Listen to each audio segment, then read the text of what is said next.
Alright, hey there, it's Brianna again. Sorry if I cough, first of all, because I'm kind of sick. So, I'll try not to cough directly onto the freaking camera. But anyway, I'm going to be reading some random creepypasta with the speech jammer on.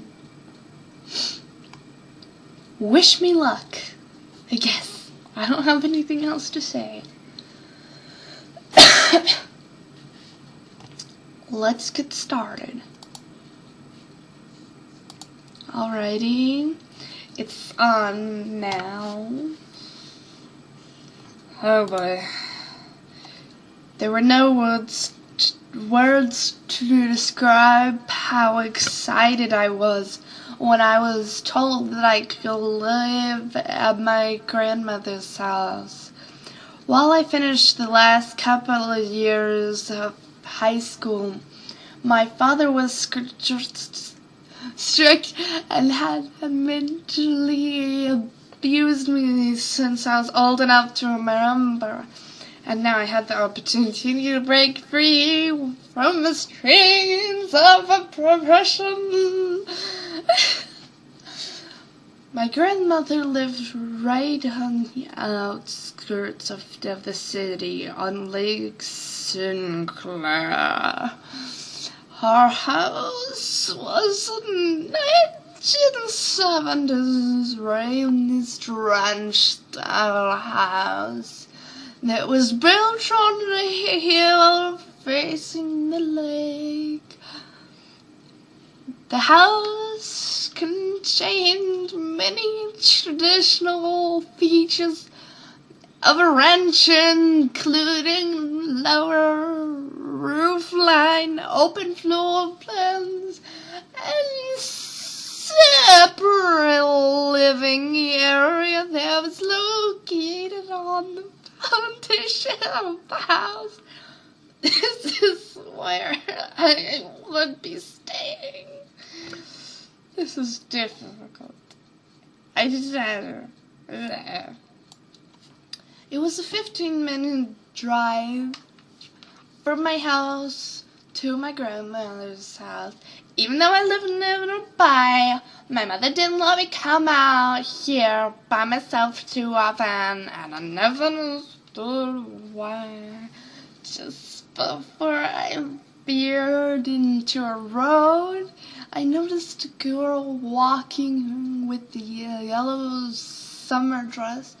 She appeared to have just taken a swim.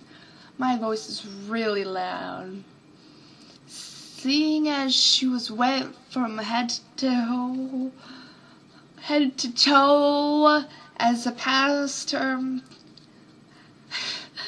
I tried to get a good look at her face, perhaps recognizing her as there were a few girls in the area I was familiar with. I was unable to see any features of her face, but her arms and legs seemed deteriorated, like she had a sickening flesh disease. I thought nothing more of it and continued down West Lakeview Lane. Danielle, I feel like I haven't seen you in ages. It feels so good to see you. I had not seen her this excited to see me in quite some time. It's good to see you too. I brought out all of my belongings inside and headed downstairs to set them up in my room. The downstairs was a completely separate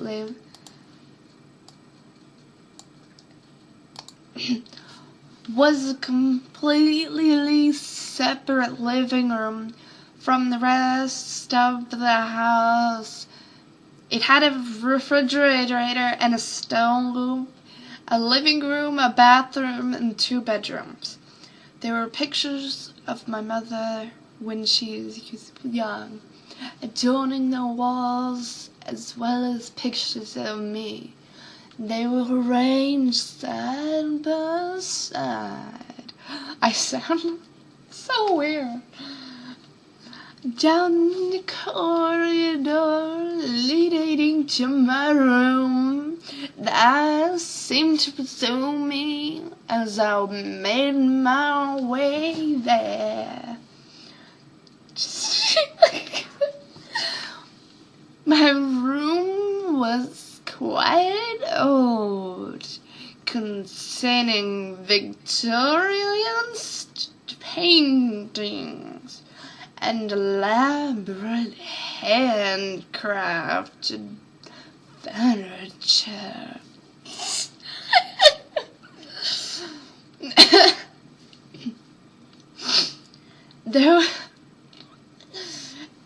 And now, next up is the slowest songs for all those lovebirds out there. That's what I feel like I should be saying. Like a radio person or whatever. Cough, cough. There was a vanity mirror in front of the bedroom, against the wall, that it hinted that the room was designed for a girl. Maybe I should put it more this way. Whoa, that was a weird sound. That's a weird hic. Hicked up. Not hick.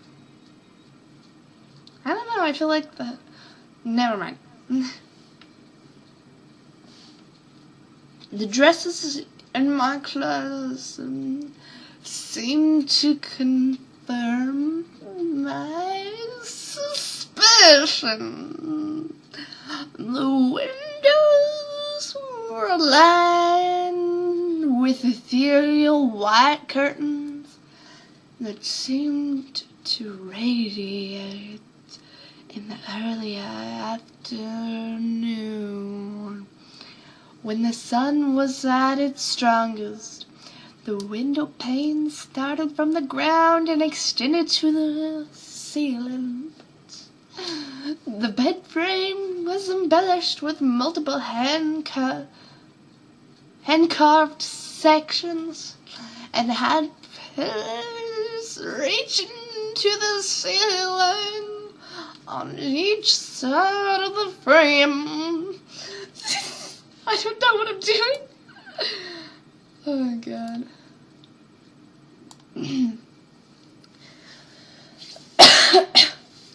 Sorry.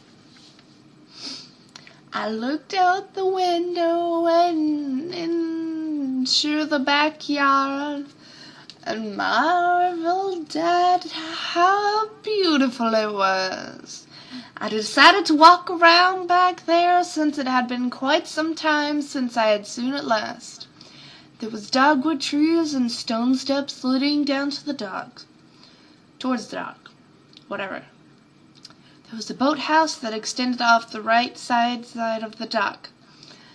It was in a quite dilapidated state and need of a roof repair, but it seemed to be holding its own.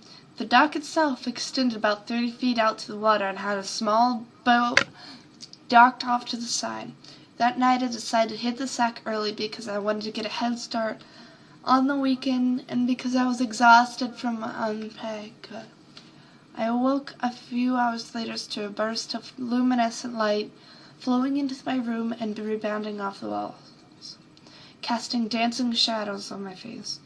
The window was open and the curtains were waving from brief gusts of winds entering through it. Before I could close the window, I noticed a silhouette standing at the edge of the dock. I stared at it for what seemed like an interminable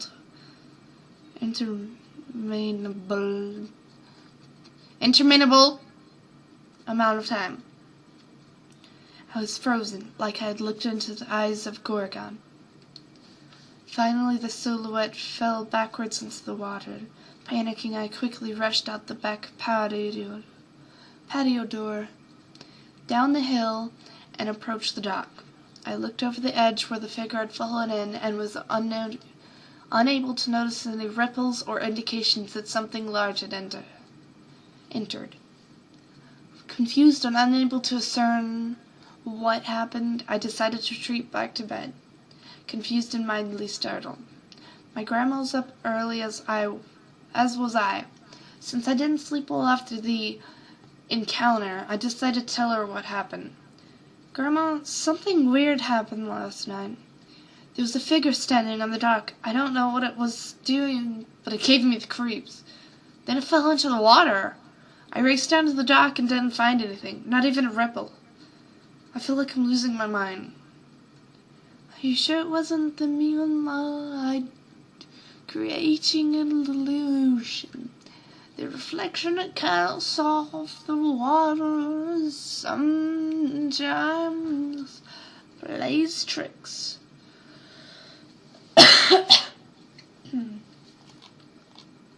Oh God, that's a lot of pasta. I'm not that hungry for pasta. Not right now. With the speech jammer. Okay. I decided to go swimming that afternoon in the lake since it was a warm, sunny day.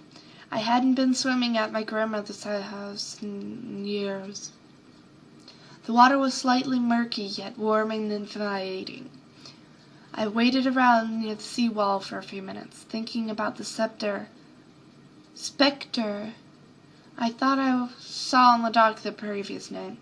I swam over to the dock and dove down, swimming along the bottom and grabbing handfuls of sand. That's when I encountered something that nothing in the future could ever rival in sheer terror. The girl I'd seen prior to arriving was standing on the lake floor, staring away from me into the murky depth. Her yellow sundress was battered and much more weathered than I could recall her earlier. Her skin still maintained that diseased look, and I was about to find out why. Her head slowly turns toward me to reveal pure terror incarnate. The left side of her face was ultimately non-existent, the flesh rotting off, revealing a bony jawline?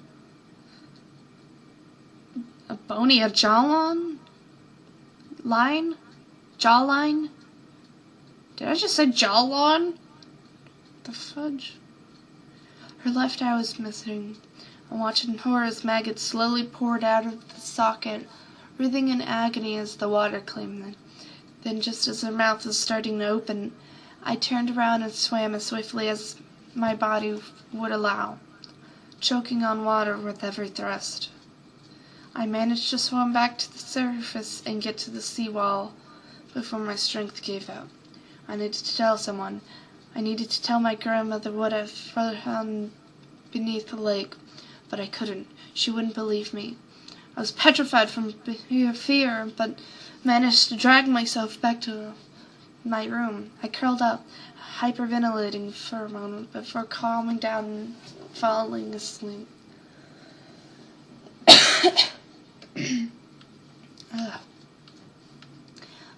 I slept for hours, waking up before sunset.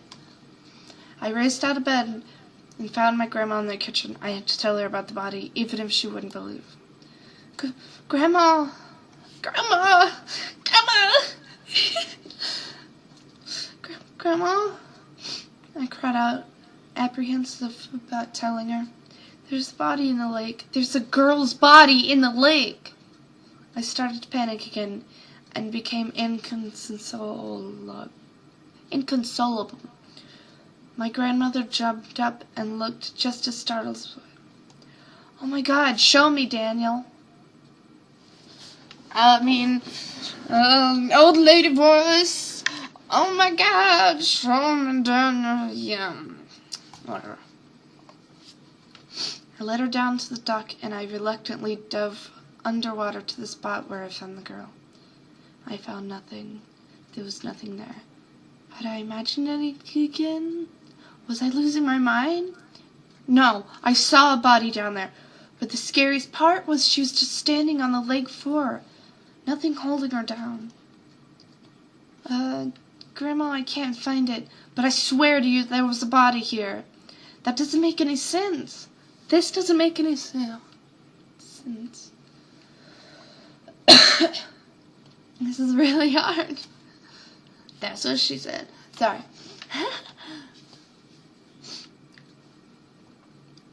I said it to her in disbelief. My grandmother was wearing the skeptical look. Honey, you can't just fabricate stuff like this. A dead body? If there really was a body here, it wouldn't have just disappeared on its own. I blame your father for this. All those years of abuse are starting to take a toll on you. This is madness! Madness? This is Sparta! Sorry. No. I don't know. Is it more difficult if you put it back this way? Or is it more difficult if you put it the other way? I think it's more difficult if you put it this way. But I'm not entirely sure. Okay, yeah, it's definitely more difficult this way. Oh, that sounds creepy. It's like only a second behind, so it's like that Doctor Who episode where the chick starts copying the doctor, but then they switch and it's the doctor copying the chick. Okay, that's really... Just stop. Please. Please. Okay. Okay. That really doesn't sound like my voice either. So it's weird. It's so weird. I'm losing my mind. It sounds so funny. Oh, focus. There's no way that a body was a figment of my imagination. No way. I spent the rest of the day watching TV in my living room and trying to forget that frightening image of the girl's mangled carcass looking at me from the bottom of the dismal depth. Then I had my epiphany. The salute I saw that night on the dock, it fell into the water right where I saw that body. It couldn't have been a coincidence. There was no way. That girl wanted me to find her that day. I was sure of it. Sleep didn't come easy that night, and when it did, it didn't last long. I awoke again to my curtains rustling in the wind. I got up and... This is creepy! Stop with the... It doesn't sound like my voice. My voice? That's not my voice. Surely. It actually doesn't sound as annoying as my voice. Unless I do this, then it does. It's like deeper sounding, but not unpleasantly so. Anyway, focus. Let's get done with this stupid thing so the video isn't like 50-hour long. Oh, it's already been 19 minutes.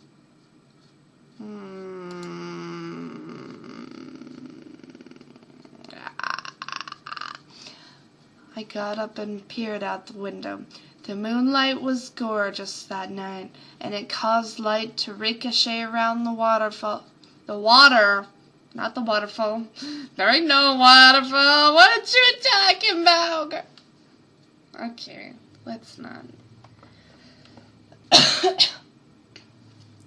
And light up the shore.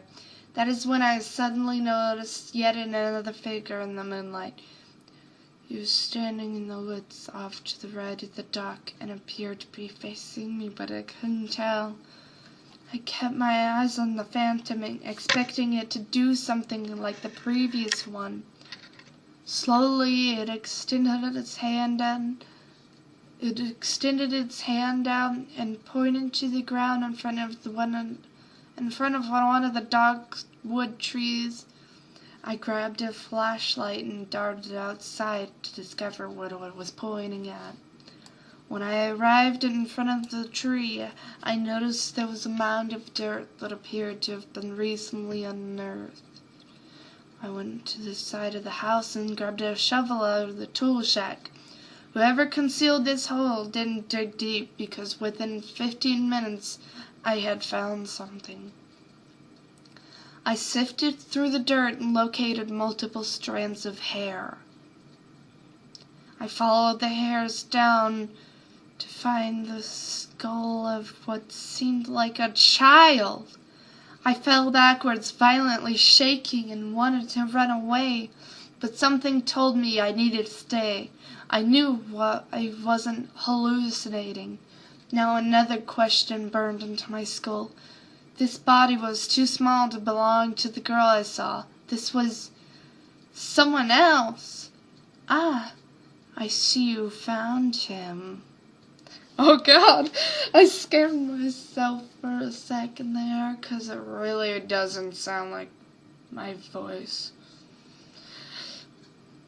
I keep expecting it to say something else, 'cause it doesn't sound like my voice. Flabbergasted. That's such a funny word.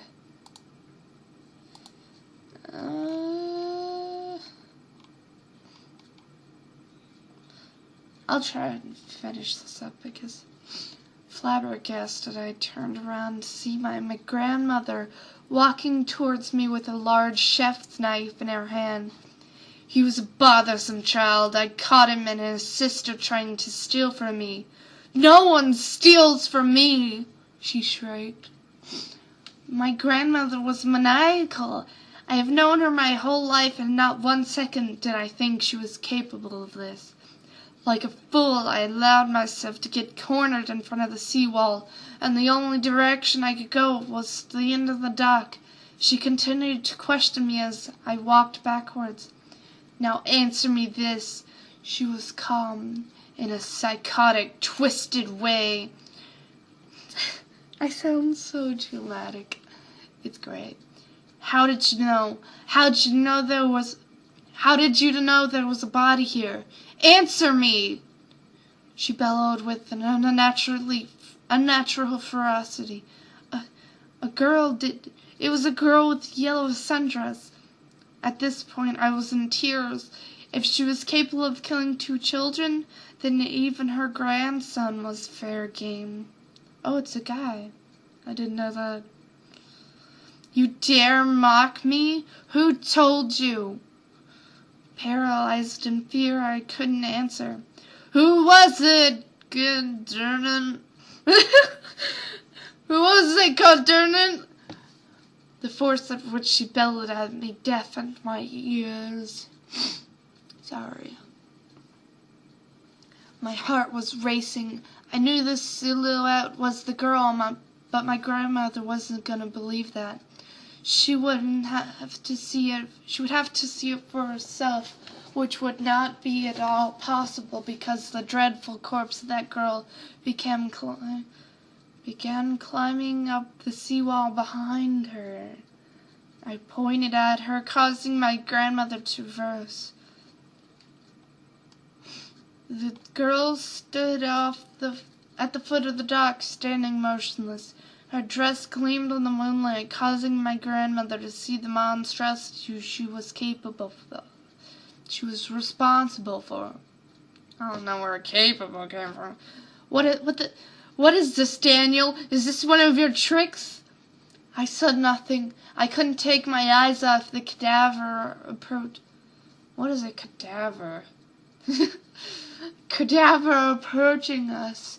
The girl slowly began lifting her head, revealing a malicious grin on her face. Half of her smile was rotting flesh, while the other side was her face, of her face was bone. My grandma was paralyzed. She just stood there with a look in her face like she was staring at death himself. "What do you want from me?" My grandmother managed to mumble out in between sobs. The girl stopped smiling and struck an everlasting fear into my body as she muttered to her, "Retribution." Sorry. Retribution. Retribution. I can't say that word. Retribution.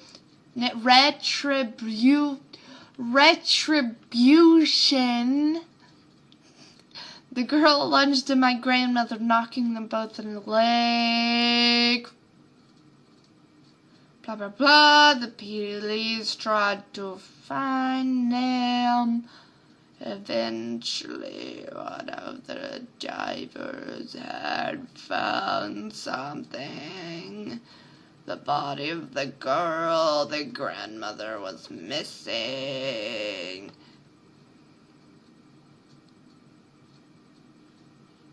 Yeah.